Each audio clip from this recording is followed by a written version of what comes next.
Ladies and gentlemen, this is the King of Solomon. This is the King of Solomon, and I'm here once more. I'm here because there is one important topic that I brought to you today. I brought this topic because the topic is very important. You've just heard me. This topic is very important. Many varies. For a long time, Biafra has never trended this way. And this is the reason you are seeing me here talking about this topic. If you go to Twitter, Instagram, everywhere Biafra is trending, worldwide, including the second world richest man, Jeff Bezos, the owner of Amazon, is tweeting about Biafra. Whether negatively or positively, that one is a different thing. But that is how it is. After the death of Queen Elizabeth, a Biafran woman who is a professor in a very known university in the United States tweeted that she wished her painful death. Hey! And her reason is because Queen Elizabeth caused Biafran war that claimed 4 million deaths in Africa, in Biafra, in Nigeria. This tweet went viral. And what made it to go more viral is that the world second richest man was against the Twitter of wishing Queen Elizabeth painful death. Then the thing became a very trending topic because the school where this woman is teaching, because she's a professor, say they don't care. The woman can say whatever she wants. They backed her, say since she's saying it on her own pain that she suffered, that they are not going to take action against the woman. Jeff Bezos, who is the Amazon, was retweeting it for the woman to be chased out or sacked from the school, and the woman had been answering interview to interview. It is a trading topic. Now, if you have not heard about how everything happened, listen very carefully and you hear everything from A to Z. I will come back at the end of this video to tell you my own opinion. So let's listen to how Uju tweeted about Queen Elizabeth is dead. I will be back. Britain owes Igbo apology, compensation for Biafra's destruction. Soured Professor Uju Anya. Nigerian-born American lecturer Uju Anya has been in the eye of the storm since her tweet wishing the late Queen Elizabeth II excruciating death. The professor of Second Language Acquisition, Department of Modern Languages, Carnegie Mellon University, United States of America tells Godfrey George she spoke from a place of deep pain and is unapologetic about her post. Were you born in Nigeria? First of all, I would love to say I am Ada Igbo, the first daughter of Igbo land. They cannot deny me, my heritage, because I am a lesbian. I am a child of Igbo land, I am of an Igbo father, and that is who I am. I don't disown them, they cannot disown me. I am also a child of Trinidad because my mother is from Trinidad. So, I am African and Caribbean. I have lived in the United States for almost 40 years now, I have been here since 1986. I came here when I was 10 years old, and I am now 46. So, I also consider myself American.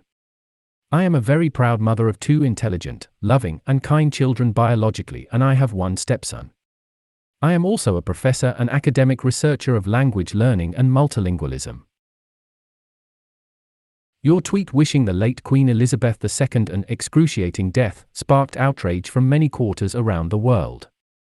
Are you regretful you made that post? No, I am not. I have to be very honest with you. I am not.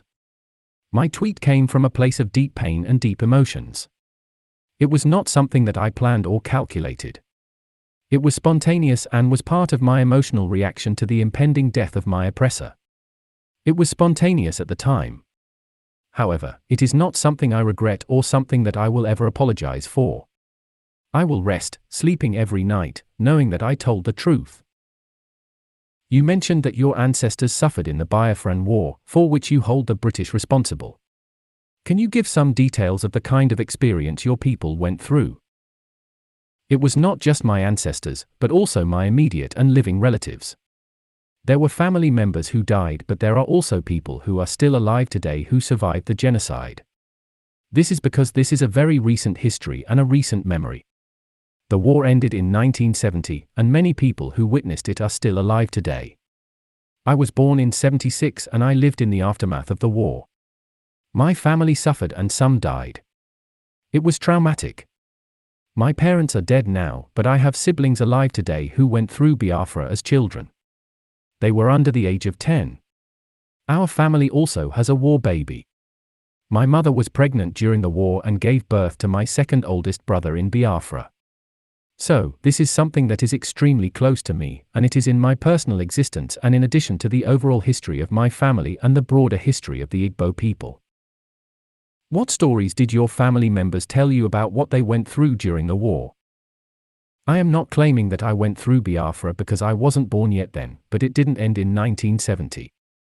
There were a lot of issues that we had to deal with. My childhood was filled with the reconstruction of war-torn buildings and sites and projects. My father was involved in such projects of reconstructions.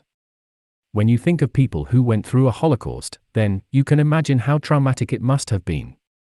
When I speak of Holocaust, I am not speaking of the Jewish Holocaust where we lost over 6 million people. Holocaust itself means a mass slaughter, and what happened to the Igbo during Biafra was a massacre where more than 3 million people were killed. All my family dinner table conversations were always about who ran where, who took cover where, who was buried where, who was lost, and where the displaced people went. When people survive genocide and mass displacement, there is always going to be that shadow or specter above surrounding everyone. To date, we are still mourning and talking about it. Ask any Igbo person, they are going to tell you that they are still affected by the war. This is something that is now a part of our legacy as a people. It was something that was done to us. This is something that the British did to us in the very beginning of how they orchestrated the division that caused the separatist movements or the formation of an independent country, and how they supported those who committed the genocide by giving them weapons and military vehicles, hiring mercenaries to come and kill the Igbo people, and giving the Nigerian soldiers bombs and military supplies, such as planes and whatever they needed to slaughter civilians. The 3 million people that died were not armed combatants, these were village people. All my life I have heard stories of my mother running with 2 children under the age of 10 and being pregnant with a third from village to village after they bombed each village that they ran to.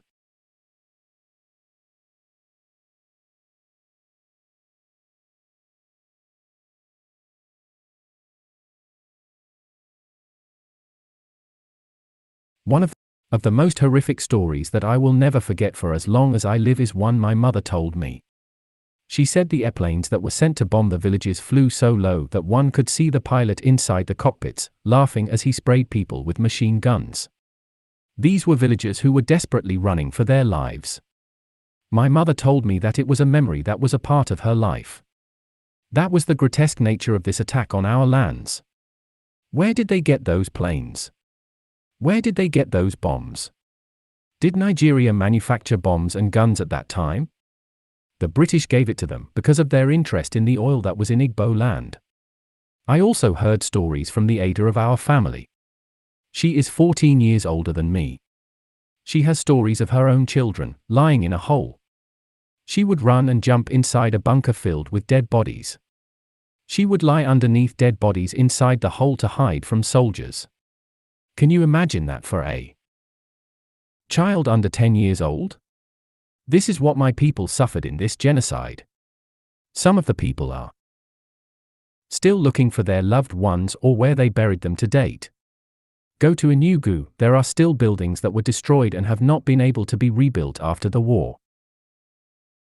Many have said this happened a long time ago and that the Igbo should move above it and forge a better future. Don't you also agree? When people say the war happened a long time ago, I don't understand what they mean by that. The Biafran War is a part of our modern contemporary history. Long ago, in historical terms, is not 60 years. That is not long ago in the span of history. Not when you have people alive who went through that. So, when I expressed my deep and profound pain in that tweet, wishing the late Queen, Elizabeth II, a painful death, that is the pain I was speaking from, the pain of my people, the pain of knowing that she, Elizabeth II, was the leader of the people that did this to us, together with the Nigerian army. I am not saying anything that is controversial or not a part of our historical facts. Everything that I am saying is recorded in history today and can be verified. The British involvement is being recorded, the British funding is also being recorded. The Biafrans would have successfully separated and formed their own country if the British had not interfered and supported the Nigerian army, funding them. So, the British caused this genocide by making sure that the people that were trying to separate were squashed. The arguments with a lot of Nigerians and those in the diaspora are that the Queen was just a figurehead and couldn't have done much in that situation. Don't you think this absolves her of blame? Absolutely not. Firstly, the Queen was not just merely a figurehead. They like to talk about her as though she were a statue or something like that they have sitting in the palace. She was not just a figurehead. They can make the argument that she wasn't involved in the day-to-day decisions that were made by her government. However, it is very well known that she got briefed every single day about what her government was doing. That is part of the palace proceedings on a daily basis. This briefing is one of the most zealously guarded secrets of Buckingham Palace. Since no one has access to that briefing, nobody can say what the Queen knew or didn't know. But we know she knew something because she was told every day. She was not completely removed from the politics. On top of that, she sat on a throne of blood. She was a queen of a nation that has a treasury. Everything, down to the jewels that she wears on that crown, comes from plunder, theft, pillage and blood. Where does the world's famous and gigantic treasure of the British monarchy come from? It came from the blood of the people they sold, enslaved and exploited, and the natural resources they stole after extracting from people. Even that throne that she sat on is supported and funded by blood money, our blood. So, I will 100% reject any form of an assertion that the monarch of a kingdom is somehow removed or divorced from the actions or the government of that kingdom. She would not be able to live in the palace that she lived in if her government was not doing things to the rest of the world to keep her in that palace. It is not true that she wasn't actively involved in colonialism. She was touring everywhere, inspecting and making speeches on behalf of colonialists and in colonized lands. She was directly there as both figurehead and symbol and as ruler of a very gruesome and bloody regime. I mean, there was a report by Punch that the president of Nigeria said the late Queen backed Nigeria during the Biafran War.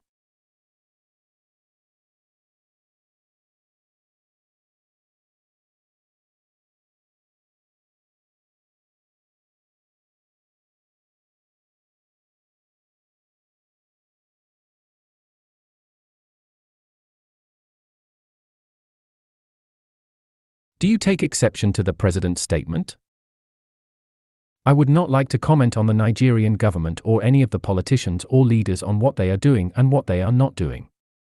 I have not lived in Nigeria for almost 40 years. I am not registered to vote and I am not part of any political movement in Nigeria, nor do I get involved in Nigerian politics. US politics is what I know and what I am involved in. Even in the US, I am a registered independent. I neither support the Democrats nor do I support the Republicans or any of those parties. That is how strongly I believe in political independence and not being part of any party strategy whatsoever. All I can say is that I believe in a unified Nigeria. The wrong that has been done to the Igbo has to be compensated. At least, sorry should be said. I expect this of the British government and the monarchy. No matter who you are or how big a government you are. When you have done wrong, hurt people, killed people, especially on a massive scale, I believe they must apologize and recognize that they have done something wrong. I also believe that Nigeria should be for all Nigerians. We didn't have a choice for the country to be formed in the first place, the British did that, too, forcefully putting independent nations into one. Now that we are together, we must try to accommodate one another so we can thrive and not just one group over the other. Will the apology by Britain lay the painful memories and emotions of the Biafran War to rest? Lay it to rest completely? I believe financial reparation will go a long way to do that.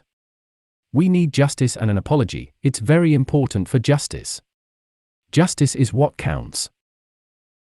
What do you make of the fresh Igbo secession agitation from Nigeria being championed by the indigenous people of Biafra? I am being unfairly roped into the issue with IPOB. They are impersonating and using my image and name for pro-IPOB comments. I didn't say these things. They are harming me and putting me in tremendous pain. I am not involved in Nigerian politics. I have no political candidate that I am supporting and I don't support IPOB. I am an independent person who expressed my personal pain about the injustice that was done by the British government to my immediate family and my people. I also expressed my pain about the global injustice of the British monarchy at the hand of the Queen in the exploitation, abuse, enslavement, genocide that she caused in many other places besides Igbo land. That is what I want to talk about. You told some foreign media that you are being attacked because you are black and from a sexual minority. How? Those attacks, especially by Amazon founder, Jeff Bezos, are laced with racism. Bezos rarely tweets in his own voice, so for him to quote tweet me to his more than 5 million obsessed followers was an attack on my blackness. For all his followers, he attacked me. He didn't say my words were objectionable or things like that, but he attacked my profession. He is insinuating that I should not be a teacher because of my tweet, and he did this as the second richest man in the world. This is simply because I told the world how my people suffered under the British monarchy. This is because of racism and misogyny. He knew that his followers would attack me. If you saw what happened to my email inbox after Bezos did that, you will not even think I was a human being with the things they were saying to me. The Carnegie Mellon University where you lecture dissociated itself from your statement. Aren't you afraid that the university may sanction you? Amazon has donated billions of dollars to CMU and that was why Bezos did what he did. Who knows what is going to happen? What I do know right now is that my job is secure. There is no threat against my employment with CMU. The people that I have been talking to, who were in the room with the leadership of the school, when they were talking about me, never told me any word of CMU terminating my employment because of the tweet. I haven't heard about sanctions either. Their reaction was what they did. The statement that they put out distancing themselves from my tweet was the only they have done. But it should be noted that while they disagree with what I said, they spoke up and defended my freedom of expression and freedom to say whatever I wanted to say on my own personal social media account. I am not a representative or administrator of my university. I don't even have the name of my university in my bio and on my account. It says very clearly there that the views expressed there are solely mine. The university recognized that, knowing that I wasn't speaking for them. You don't tell people when to speak about their pain. It is offensive for anyone to presume to tell the child of survivors of genocide when and how to speak about the people who slaughtered their family and their group. Nobody has the right to tell me how to speak about my pain and how to express the profound rage that I feel about injustice in this world, not just about my family and the people whom the British monarchy is responsible for. I don't believe in the notion of not speaking ill about the dead. When the late Prophet T.B. Joshua died, I tweeted and called him a thief. This is not the first time and it won't be the last. Now you have heard everything. Thank you very much for watching. This is the King Solomon.